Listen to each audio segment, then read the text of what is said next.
बात ही चल रही थी बेटा कि जो 6 स्टेप है आपके पास, इसमें सक्सिनाइल कोएंजाइम में सक्सिनेट में कन्वर्ट होता है और इस प्रोसेस के नतीजे में वाटर ऐड हो रहा होता है और एसिटाइल कोएंजाइम ए क्या होता है वो रिलीज़ होता है। और इस प्रोसेस में सक्सिनाइल कोएंजाइम ए के अंदर हाईली अमाउंट ऑफ एनर्जी जो स्टोर होती है वो रिलीज़ होती है और एज अ रिजल्ट जीडीपी किस में कन्वर्ट हो जाता है, जीटीपी में कन्वर्ट हो जाता है। और जीटीपी में जैसे ही कन्वर्ट होता है तो जीटीपी अनस्टेबल मॉलिक्यूल बन जाता है, फ़ौरन से वो अपना फॉस्फोरस रिलीज़ करता है और किस में कन्वर्ट हो जाता है, एडीपी में। जैसे ही वो फॉस्फोरस रिलीज़ करता है तो ये फॉस्फोरस कौन गेट कर लेता है, एडीपी, और किस में कन्वर्ट हो जाता है, एटीपी में कन्वर्ट हो जाता है। Again clear. Seventh step, succinate will be converted into fumarate. Succinate fumarate में कन्वर्ट होगा कैसे, जब आपके पास डिहाइड्रोजनेशन चलेगी या फिर ऑक्सीडेशन का प्रोसेस होगा तो इसके नतीजे में क्या होगा, सक्सिनेट अंडरगो द डिहाइड्रोजनेशन या फिर oxidation to form the fumarate. Hydrogen and the electron which are release from the succinate are taken up by the FAD to form the FADH2। अब होगा क्या बेटा, सक्सिनेट जब फ्यूमेरेट में convert होगा तो सक्सिनेट फ्यूमेरेट में कन्वर्ट होते हुए जो FAD है उसको किस में कन्वर्ट कर रहा होगा, FADH2 में कन्वर्ट कर देगा। ठीक है, सक्सिनेट फ्यूमेरेट में जब कन्वर्ट होगा तो FADH क्या होगा, FADH2। मतलब बेसिकली ये बात समझ आए, सक्सिनेट जब फ्यूमेरेट में कन्वर्ट हो रहा होगा, here in this process again dehydrogenation या ऑक्सीडेशन टेक्स प्लेस। कैसे पता, क्योंकि FAD हाइड्रोजन ले रहा है तभी तो FADH2 में कन्वर्ट हो रहा है, मतलब seventh step is a dehydrogenation step. Then fumarate again किस में कन्वर्ट होगा, मैलेट में, और इस प्रोसेस को हम कहेंगे हाइड्रेशन, क्योंकि वाटर मॉलिक्यूल इधर ऐड होगा। A molecule of water gets added to the fumarate to form the mallet.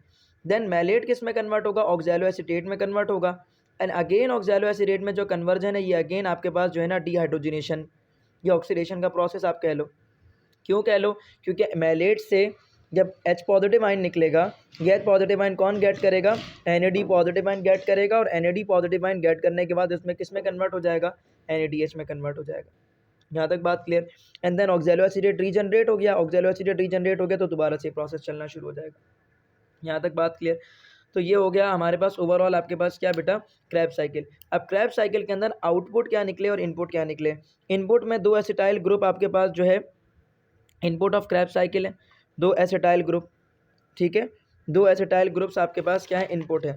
ऐसा क्यों कह रहे हैं कि 2 एसिटाइल ग्रुप इनपुट है आपके पास, 2 पायरुवेट बना था, दोनों के दोनों पायरुवेट किस में गए थे आपके पास, एसिटाइल कोएंजाइम ए में, तो दोनों के दोनों कहाँ पर आएंगे, क्रैब साइकिल में। ठीक है, पहली बार एक बार क्रैब साइकिल होगा, फिर दूसरी बार एक बार क्रैब साइकिल होगा। तो inputs of Krebs cycle 2 acetyl groups, उसके बाद 2 ATP 2 इनऑर्गेनिक फॉस्फेट। देखो यहाँ पर एक बार ATP बनी है, दोबारा से ये प्रोसेस होगा तो फिर एक और एक ATP बनेगी। 6 NAD पॉजिटिव, एक यहाँ पर बना था आपके पास इनपुट NAD पॉजिटिव, यहाँ पर हमने, अच्छा एक second, 2 ADP plus 2 inorganic phosphate, एक ADP यहाँ इस्तेमाल हुआ था और दूसरा आपके पास जो है ना ADP किधर इस्तेमाल हुआ था भाई,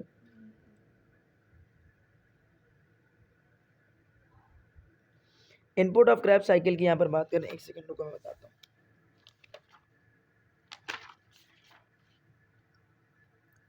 क्रैब साइकिल में 2 ATP आपके पास फॉर्म हो रहा है। पहले आउटपुट देखो डायरेक्ट, 4 कार्बन डाइऑक्साइड है। कैसे कह रहे हैं 4 carbon dioxide, carbon fixation step कहाँ था हमारे पास, एक ये रहा दूसरा ये रहा, तो 2 बार कार्बन फिक्सेशन हो गई। 2 ATP आपके पास यहाँ पर फॉर्म होगा, एक बार चलेगा तो एक ATP, दूसरी बार चलेगा तो दूसरा ATP। 6 NADH, एक ये रहा NADH फॉर्म हो रहा है, दूसरा ये रहा NADH फॉर्म हो रहा है, तीसरा ये रहा, तो 2 बार साइकिल चलेगी तो 2 NADH फॉर्म होगा। 2 FADH2, एक FADH2 यहाँ बना, दोबारा साइकिल होगी तो दोबारा से एक और एक FADH2। इनपुट की अगर बात की जाए तो 2 एसिटाइल ग्रुप एक बार और दूसरी बार 2 ADP प्लस 2 इनऑर्गेनिक फॉस्फेट।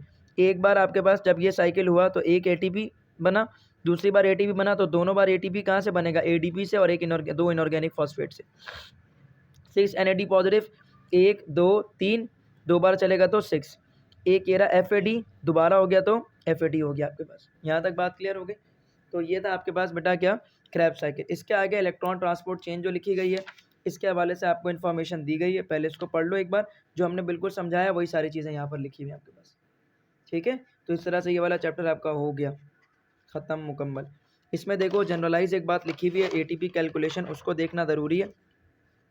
जब ग्लाइकोलिसिस हो रही थी तो 2 ATP रिलीज़ हुआ था, 2 पायरुवेट बना था।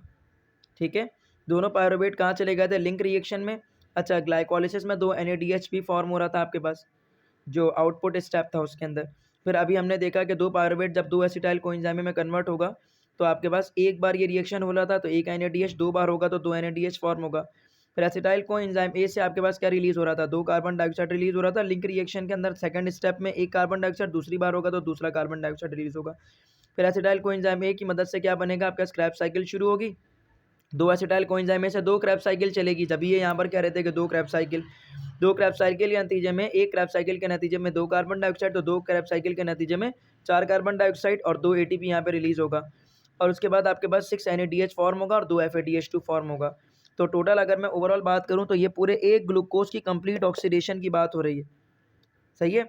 2 NADH से आपके पास क्या होगा, टोटल कितना ATP फॉर्म होगा, एक NADH से 3 होता है तो 2 से कितना होगा 6। अभी देखो इन्होंने कुछ बुक्स में टाइपिंग एरर किया हुआ है, टाइपिंग एरर क्या किया हुआ है, ये 6 ऊपर लिख दिया 4 नीचे, ये कुछ बुक्स में 4 ऊपर लिखा गया 6 नीचे। बेसिकली तौर पर यहाँ पर होगा 6, एक NADH से 3 होता है ना तो 2 से कितना हो गया 6। अब अगर गौर करो, ये नहीं यकीन आ रहा तो देखो 2 NADH से 6 बना रहे हैं ATP तो 6 ही होगा, ये टाइपिंग एरर है बस। और 6 NADH से 1 से 3 तो 6 से कितना हो गया 6 3 जा 18। 2 FADH2 से 1 से FADH2 से 2 ATP बनता है तो 2 FADH2 से 2 ATP। ये इलेक्ट्रॉन ट्रांसपोर्ट सिस्टम बेसिकली चल रहा होता है आपके पास, उसके नतीजे में ये सारा कन्वर्ट हो रहा होता है।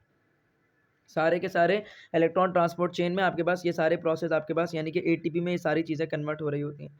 और इलेक्ट्रॉन ट्रांसपोर्ट चेन में ऑक्सीजन किस में कन्वर्ट हो रहा होता है, वाटर के अंदर कन्वर्ट होता है, ठीक है। अब अगर गौर करो ATP यील्ड अगर हम कैलकुलेट करें तो 4 ATP bye substrate level phosphorylation, 4 ATP आपके पास कहाँ से आ रहा था, सबस्ट्रेट लेवल फॉस्फोराइलेशन से आ रहा था।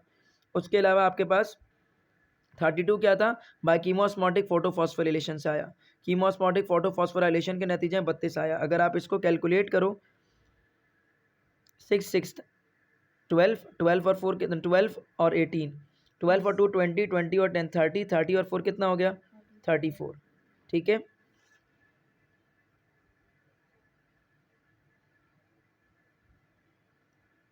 ये रहा सबस्ट्रेट लेवल फॉस्फोराइलेशन, ये रहा सबस्ट्रेट लेवल फॉस्फोराइलेशन, 4 इधर आ गया,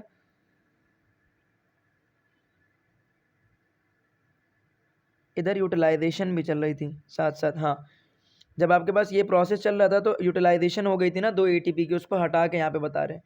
जब ग्लाइकोलिसिस होती तो इनपुट स्टेप में 2 ATP यूटिलाइज हो गया था, तो यहाँ पर बनता 6 है लेकिन 2 यूटिलाइज हो जाता है, ठीक है। तो बचा कितना यहाँ पर 4 बचा, सही है। अब समझ आ गई बात। सबस्ट्रेट लेवल फॉस्फोराइलेशन के नतीजे में 2 ATP बनता है, यहाँ पर 2 ATP बनता है और 6 बनता है आपके पास NADH की शक्ल में 2 बनता है, तो टोटल 6 ATP बन गए लेकिन 2 यूटिलाइज हो गए, इसलिए यहाँ क्या लिखा है 4। अब 4 6 कितना हो गया 10, 10 और 18 कितना हो गया 28, 28 और 4 32 हो गया। तो ये रहा 32 आपके पास कीमोस्मोटिक फोटोफॉस्फोराइलेशन जिसका हम बोल रहे हैं। और ये सबस्ट्रेट लेवल फॉस्फोराइलेशन के नतीजे में 4 ATP आया, तो 32 और 4 कितना हो गया 36 ATP। तो टोटल एक आपके पास किस सेल के अंदर 36 ATP फॉर्म होता है, 36 ATP यूकैरियोट्स के अंदर फॉर्म हो रहा होता है, जिसकी कैलकुलेशन इसने यहाँ पर आपको करके दिखा दी, ठीक है।